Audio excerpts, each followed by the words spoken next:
In the far reaches of the galaxy, where mighty empires ruled across countless stars, there was one truth that everyone seemed to believe in: that humans were weak, fragile, and unworthy of respect compared to the towering alien races that dominated the skies. Among these empires was a grand and shining kingdom of alien nobility who prided themselves on strength and tradition. Their halls were vast and carved from glowing stone. Their warriors stood like giants with polished armor, and their people spoke with pride of their ancient bloodlines. Yet into this place walked a single human man, small in frame, with tired eyes that carried more weight than muscle, and he became the subject of endless whispers and laughter. From the very first day he entered the city gates, the aliens mocked him. They laughed at his short stature. They sneered at the softness of his voice. They compared his fragile hands to twigs that would snap in a storm. To them he was a curiosity, a joke that lived among them only because their laws allowed other species to work within their empire. He was given small tasks, jobs that others refused, duties that did not matter to the great lords and warriors who ruled the land. And though the voices of mockery followed him wherever he went, he bore it with quiet dignity, never answering insult with anger, never lowering himself to rage, though inside he carried wounds that words had carved deep into his spirit. He would lie awake at night in the small chamber he was given, listening to the distant echoes of alien celebrations, wondering why he had ever come to this place. He had left his homeworld long ago, searching for a better life among the stars, believing the galaxy might hold a chance for him to prove his worth. But here, among these towering beings who mocked his every step, he felt only the weight of loneliness pressing heavier each day. Still, there was something within him that refused to break. Perhaps it was stubbornness, perhaps pride, or perhaps a quiet fire that believed one day things might change. He held on to that flame even as the world around him laughed. The empire itself was filled with grandeur. The streets were wide and lined with banners of gold and silver, the skies lit with ships that glided like birds of light. Markets overflowed with rare fruits, strange metals, and treasures from distant worlds. To outsiders it was a paradise, a place of wealth and order. Yet beneath the beauty lay harsh judgment and cruel tradition, for the people respected only strength and power.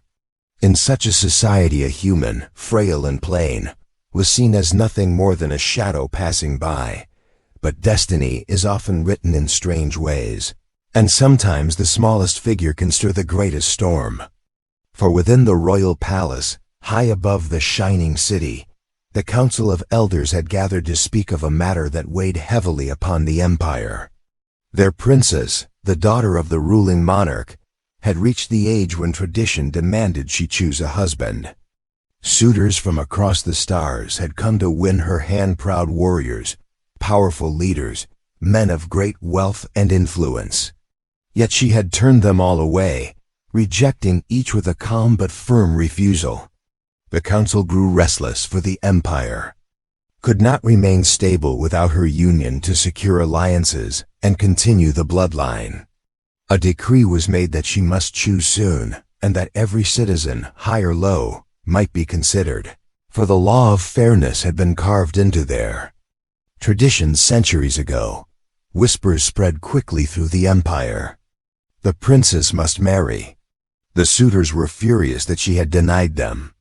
And among the people, laughter echoed louder than before, for someone made a cruel joke. Why not put forward the human, the one they all mocked? Let him stand among the noble warriors. Surely it would be the greatest humiliation of all, both for him and for the council.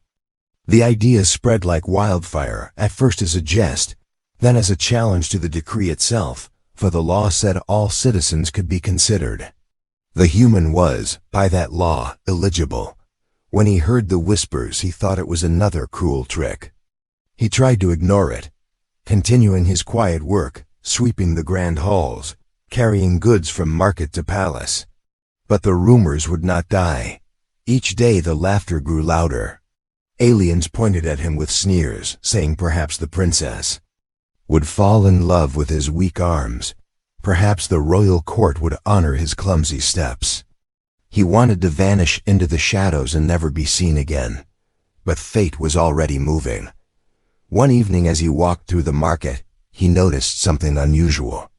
Instead of the usual sneers, there were curious stares.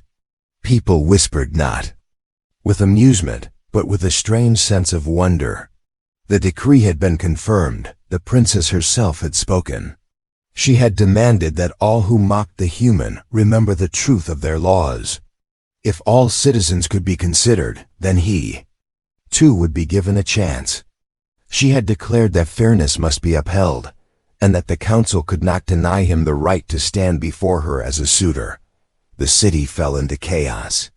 Some laughed harder than ever, seeing it as entertainment, a spectacle that would surely end with his humiliation before the throne. Others felt anger, disgusted that a human might stand even a moment in the royal halls. Yet there were a few quiet voices who wondered why the princess had made such a demand. Did she see something others did not? As for the human himself, he stood frozen, his heart pounding in disbelief. He did not seek to be a suitor.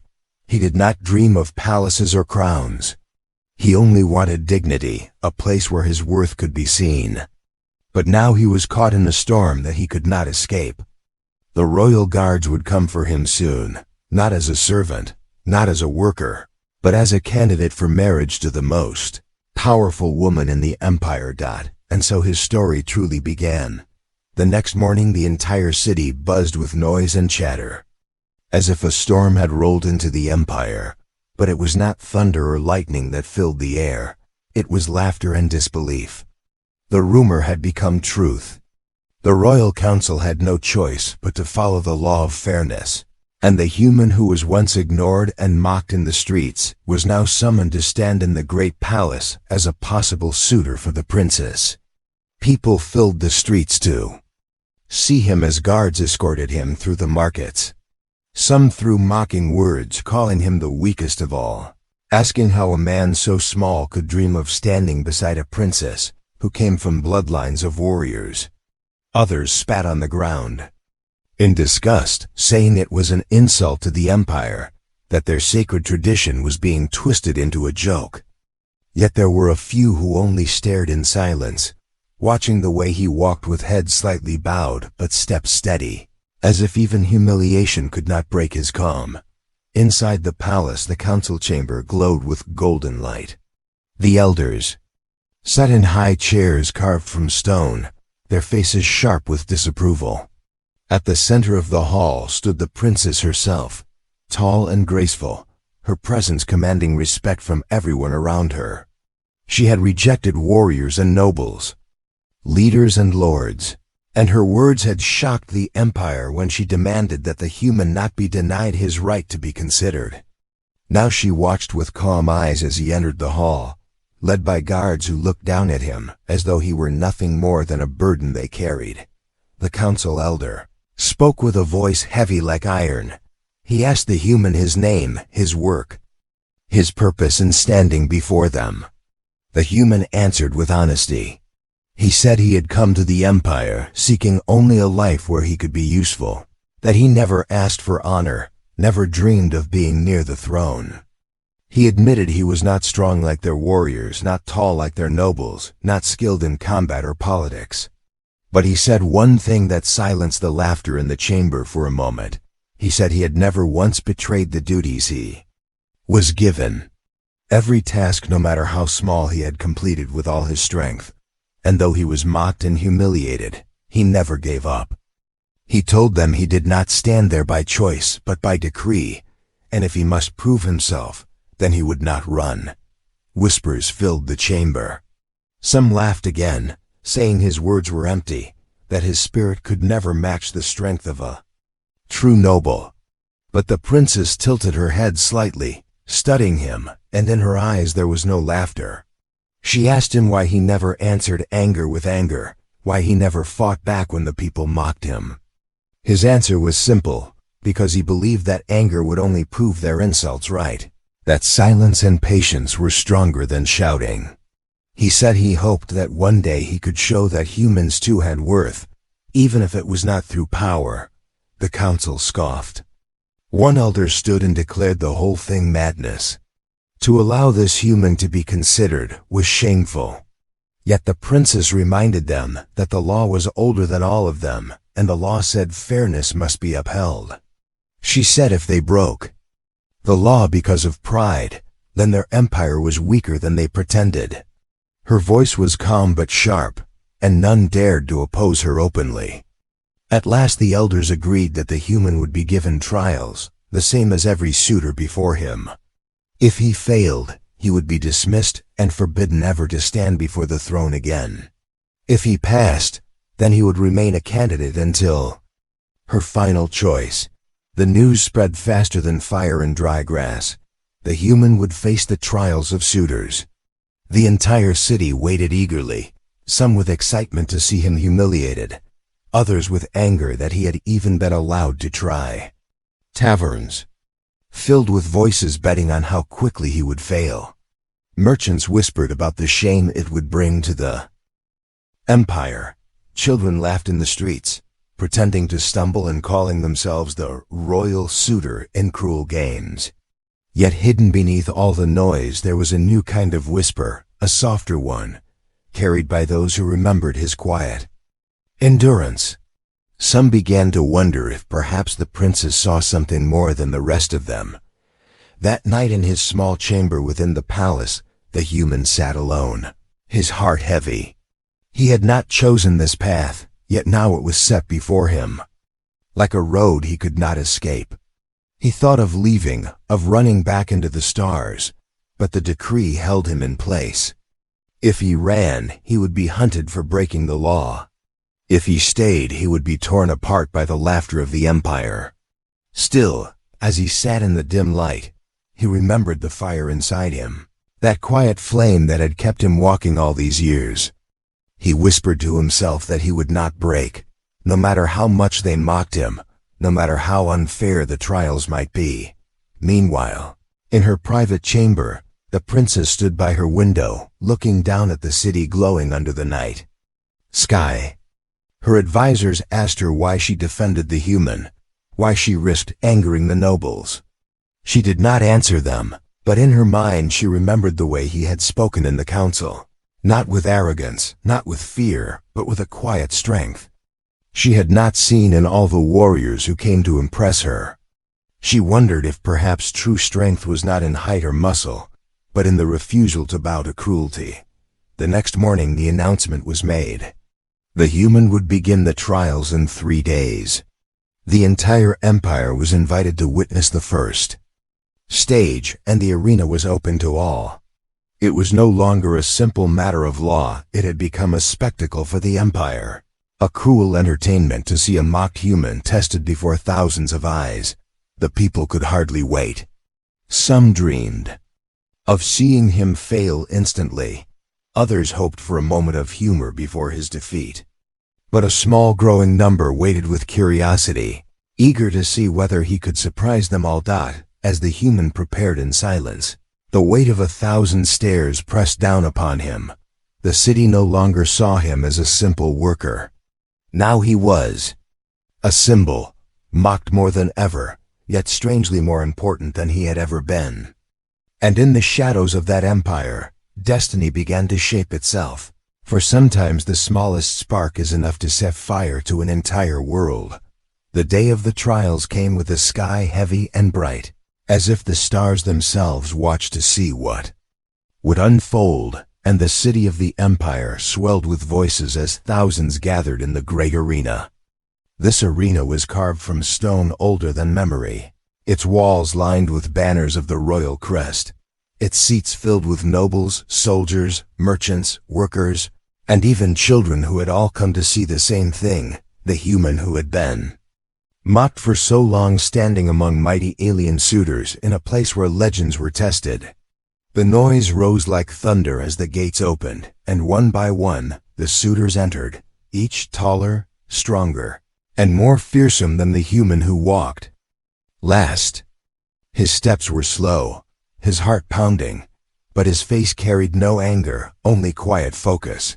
And this simple calm unsettled some who watched, for they expected fear and trembling, not steady eyes. The trials were 3 in number, each designed to test qualities that the Empire valued: strength of mind, strength of body, and strength of spirit. The first was the trial of wisdom, a contest of puzzles and challenges where wit mattered more than muscle. Before the suitors lay a set of ancient mechanisms, great stone locks and glowing patterns that shifted and changed, puzzles said to be crafted by the ancestors who built the Empire. The others rushed forward with confidence, their hands moving quickly as they forced pieces and pulled levers with brute strength. They grew frustrated when the puzzles resisted them, breaking parts in their impatience. The human, however, sat quietly before his puzzle, studying it with calm eyes. He touched the stone gently, tracing patterns, noticing the smallest cracks and grooves. He thought not of rushing or showing off, but of understanding the design. While the others grew red with frustration, he slowly turned one piece, then another, and the pattern began to glow softly. Hours passed, and when the final sound of stone shifting filled the air, it was the human's puzzle that opened first. The crowd gasped. Many could not believe it, for they expected him to fail instantly.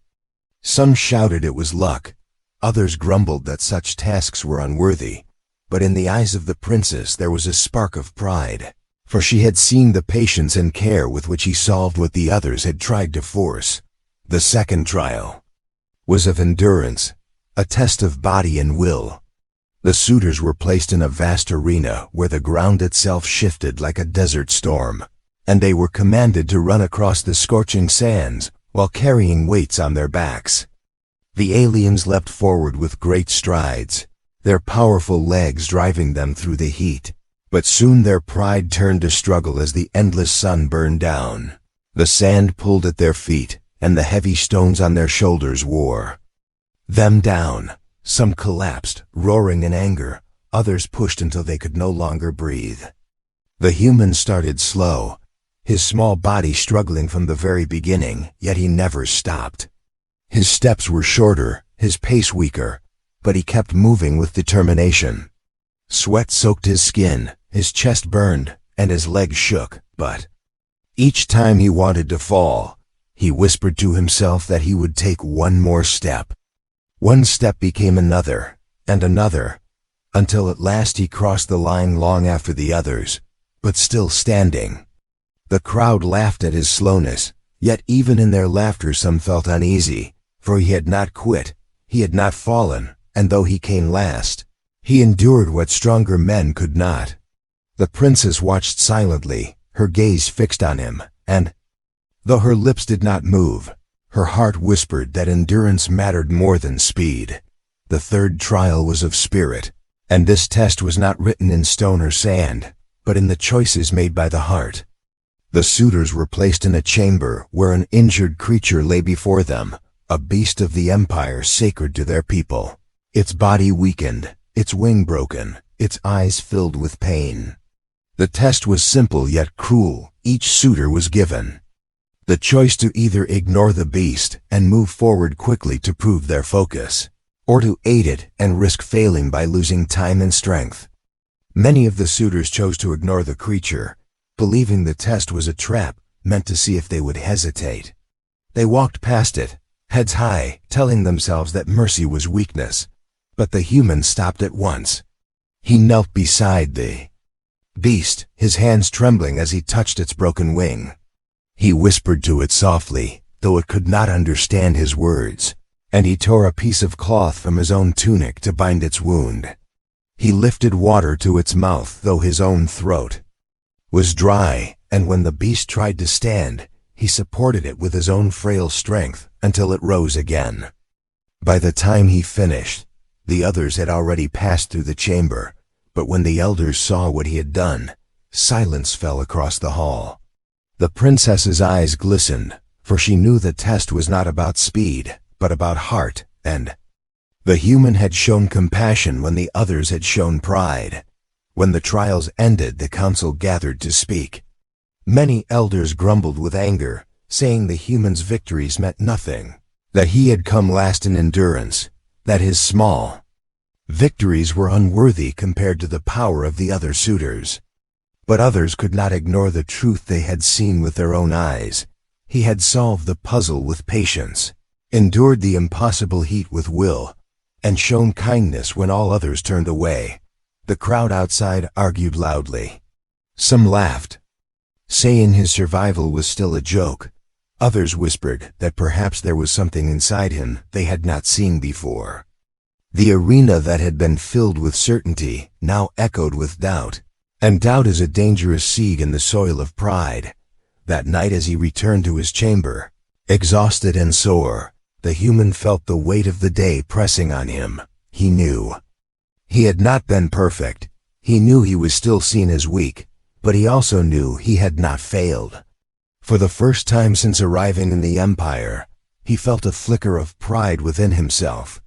He had stood in trials meant to break him, and though he bent, he did not break. He did not know what the future would bring, but deep inside, the quiet flame burned brighter than before. Meanwhile the princess sat in her high chamber, her heart torn between duty and feeling. She had always believed strength was more than muscle, but now she had seen it with her own eyes. She wondered how long the council would tolerate the human's progress, and she feared what storms might come if she chose him in the end. Yet even in her fear, she smiled softly, for she knew that destiny often hides in the weakest forms, waiting for the right moment to shine. And so the trials ended. But the true test was yet to come, for the Empire itself would soon demand her choice. And the human they mocked stood closer to the throne than anyone had ever imagined. The day of the final decision arrived, and the Empire held its breath. The city streets were filled with people pressing toward the palace, eager to witness the moment when the princess would choose her husband. Rumors and whispers had spread faster than fire, and tension clung to the air like smoke. Many expected spectacle, scandal, or laughter, for the human who had endured the trials was still small and fragile in the eyes of most. Yet in every shadow, in every hush between the crowds, a question lingered. Could the princess truly see past appearances to the heart beneath? Inside the great hall, the atmosphere was thick with expectation. The council elders sat stiffly in their chairs, their faces tight with worry. Noble suitors lined the platform, their armor shining, their muscles taut, their eyes filled with pride and impatience. The human stood quietly at the far side of the hall, his posture calm, his breathing steady, yet inside his heart thundered with nerves he would not show. He had survived the trials, proven his patience, endurance, and compassion. But now the moment of truth approached, and he felt the weight of the entire empire upon his shoulders. The princess entered the hall, her presence commanding silence. She walked slowly, her gaze scanning every face, every suit of armor, and finally resting on the human. There was no mockery in her eyes, no doubt, only something deeper, a spark of recognition, a truth that the empire had not yet understood. She raised her hand and spoke, her voice clear and strong, echoing through the chamber so that every soul could hear. She reminded the council and the people that the decree was clear. The choice of the princess must be her own, and fairness must be upheld. Then she paused and studied the human, as if seeing him for the very first time, and asked him a single question. What does he seek in life, and what does he truly desire? The human's heart skipped, but he answered without hesitation. He spoke of honesty, of kindness, of the hope that even a weak being could find a place of respect. He spoke of his quiet strength, not in muscle, but in the refusal to break under cruelty. He said he did not seek the throne. He did not crave power. He only wished to serve and to be seen as worthy of dignity. The hall fell silent. Even the nobles who had jeered before now held their breath, uncertain how to respond to such simple yet profound words. The princess nodded once, almost imperceptibly, and the tension thickened. For everyone understood the choice she would make next could change the course of the empire.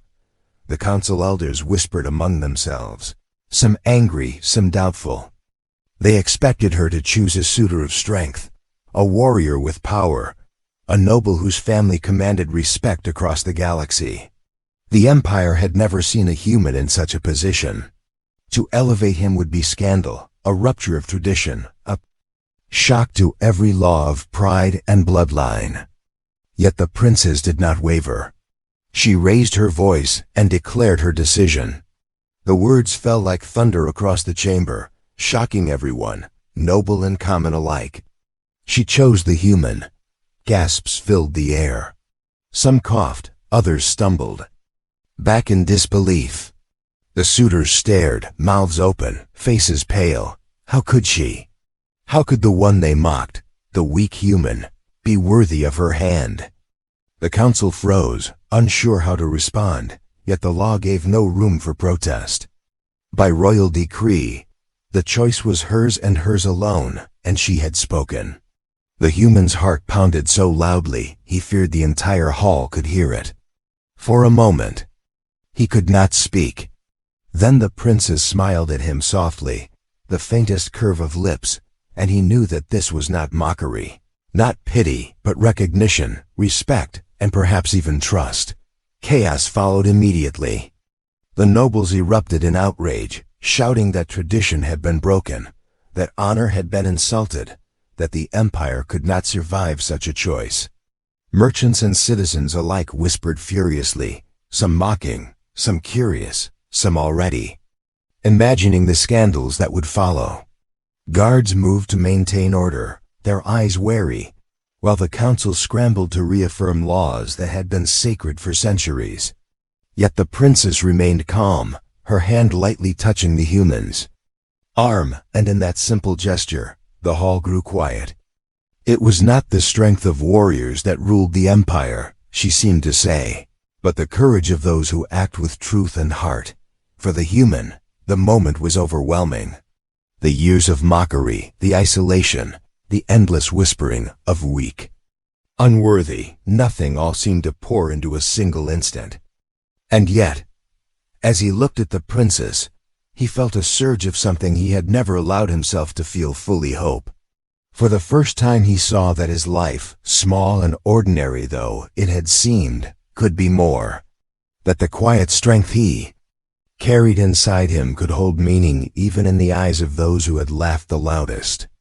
And in that instant, he understood that every insult, every cruel word, every step of endurance had led him to this. Outside the palace, the city reacted. Some citizens cheered, celebrating what they saw as justice, courage, and the breaking of unfair tradition. Others murmured, unsure, afraid of what the decision might bring. Stories of the human's trial spread quickly, and even those who had mocked him before began to wonder if they had underestimated the quiet fire that burned within him. The empire itself was at a crossroads, a choice between tradition and courage, between pride and wisdom, and all eyes turned to the young human who had become a symbol of something new. The princess and the human walked together toward the throne.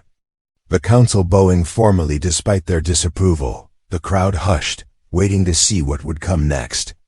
When they reached the dais, the princess raised her hand and spoke again, making clear that the human's place was not a joke, not a mockery, but a new chapter for the empire. By her words he was honored, his rights recognized, his position secure, and even the loudest skeptics could not deny that the royal decree had been made. And so the human who had been mocked, laughed at, and ignored became the husband chosen by the princess, a living challenge to the assumptions of the empire.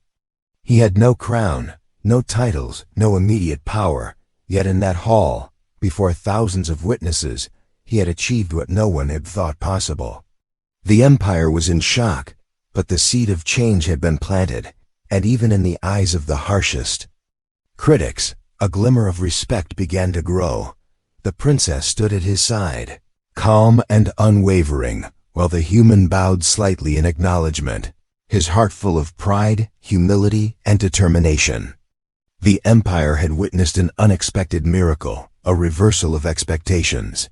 And the human who had been mocked now stood as the one chosen by royal decree, a symbol that true worth is measured not by appearance, but by courage, compassion, and heart.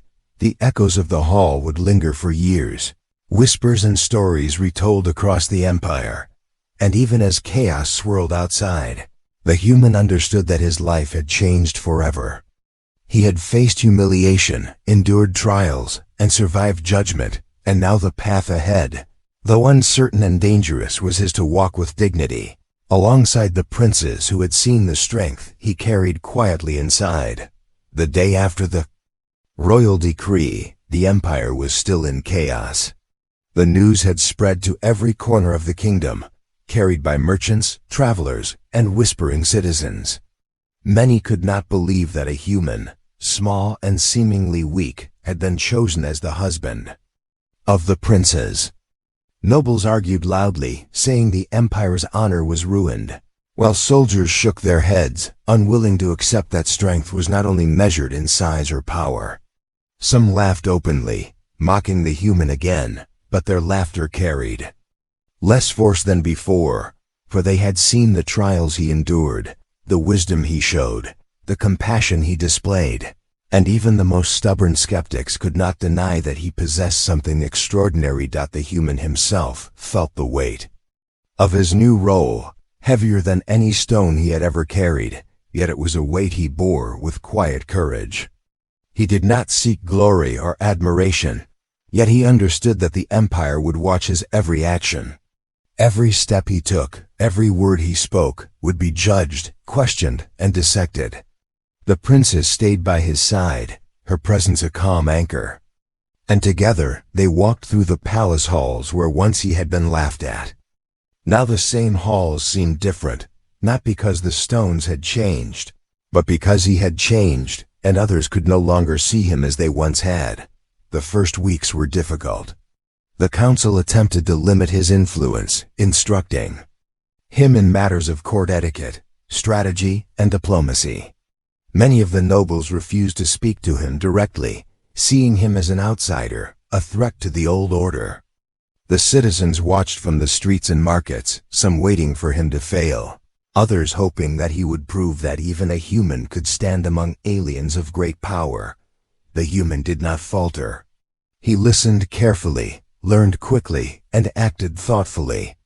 Every decision he made, though small at first, carried honesty and fairness, qualities the empire had grown unaccustomed to in a world of pride and ambition. Then came the first real test of his new position. A dispute arose between two neighboring provinces over trade routes and water rights. The nobles argued fiercely, each demanding dominance over the other, their pride and anger threatening to ignite conflict that could harm thousands. The princess consulted him, asking what should be done. He listened patiently to both sides, understanding their needs, their fears, and their desires. Then he spoke calmly, offering a solution that respected both parties while preventing harm. The nobles scoffed at first, saying a human could never understand the complexities of governance. Yet when the agreement was accepted and peace maintained, they had no choice but to acknowledge his wisdom. The citizens whispered among themselves, some in awe, others in disbelief, and the empire began to realize that the husband they mocked might possess a power stronger than any blade or muscle, the power to think clearly, act fairly, and lead with compassion.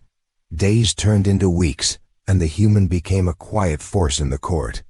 He studied the histories of the empire, learned the languages of distant worlds, and spoke with respect to everyone, from the highest nobles to the humblest workers. Slowly, people began to notice the difference he brought. Arguments were calmer. When he mediated, punishments were fairer, and even those who had once mocked him found themselves listening, learning, and following his advice. He did not seek to rule, yet his guidance shaped the decisions of the princess and the council in ways that were profound and lasting. One night, after a long day of work and council meetings, he walked through the palace gardens with the princess. The stars above shone brightly, their light reflecting in the pools of water and the petals of alien flowers that glowed softly in the night. She looked at him and spoke quietly, asking if he had ever imagined such a life in which he was respected, feared, admired, and loved. He shook his head gently, smiling softly, and admitted that he had never imagined this.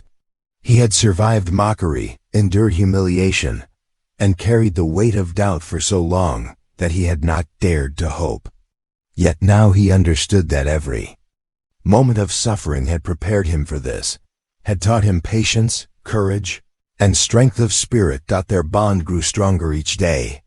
The princess relied on him not only as a husband, but as a partner, a confidant, and a friend. He had shown her that true power was not in the size of one's arms, the sharpness of one's sword, or the wealth one possessed, but in the ability to act with wisdom, kindness, and integrity. Together they walked through the halls of the empire, not as conqueror and subject, but as equals, and slowly, the people of the empire began to follow their example. Even the nobles who had been loudest in their outrage came to respect him. Some grudgingly, others quietly. They saw that his presence brought order, fairness, and solutions where once there had been only conflict. The human did not change for them. He remained honest, humble, and true to himself, and in doing so, he changed the empire. The whispers of mockery faded, replaced by stories of his courage, his wisdom, and his compassion. Children spoke of him as a hero, artists painted his likeness beside the princess, and scholars wrote of the trials that had revealed his true strength. Years passed, and the empire became stronger under their guidance. The human who had been mocked became more than a husband by royal decree. He became a symbol of hope, a living proof that even the smallest and weakest among them could rise to greatness when guided by courage and heart. The princess remained steadfast beside him, proud of his growth, and together they led the empire into a future brighter than anyone had imagined. And though there were still challenges, as there always are in life, the human never forgot the path that had brought him here, the laughter, the mockery, the long nights of doubt, and the quiet flame of hope that had refused to die. In every decision, in every act of fairness and kindness, he honored the strength that had carried him through trials and won him the hand of the princess. In the end, the empire had learned a lesson it would not forget. Strength is not measured by size, speed, or bloodline, but by courage, endurance, wisdom, and heart. And the human who had once been mocked became the husband of the princess, the advisor of the empire, and a living proof that true greatness often comes from the most unexpected places.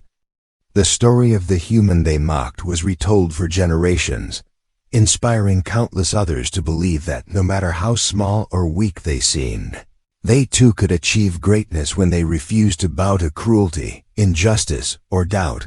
The halls that had once echoed with laughter at his expense now rang with respect and admiration. The human stood tall, not because he had grown larger or stronger, but because he had proven that heart and courage shine brighter than any blade or crown. The princess stood proudly at his side, their hands joined, their hearts aligned, and the empire moved forward together, stronger, wiser, and more united than ever before. And so the human who had been mocked became a husband, a leader, and a come-to-soon symbol of hope, a living reminder that even in a world of power and pride, true strength lies in character, compassion, and courage. His journey had begun with laughter, endured with trials, and ended with respect and love, leaving a legacy that would inspire the empire for generations to come. The end.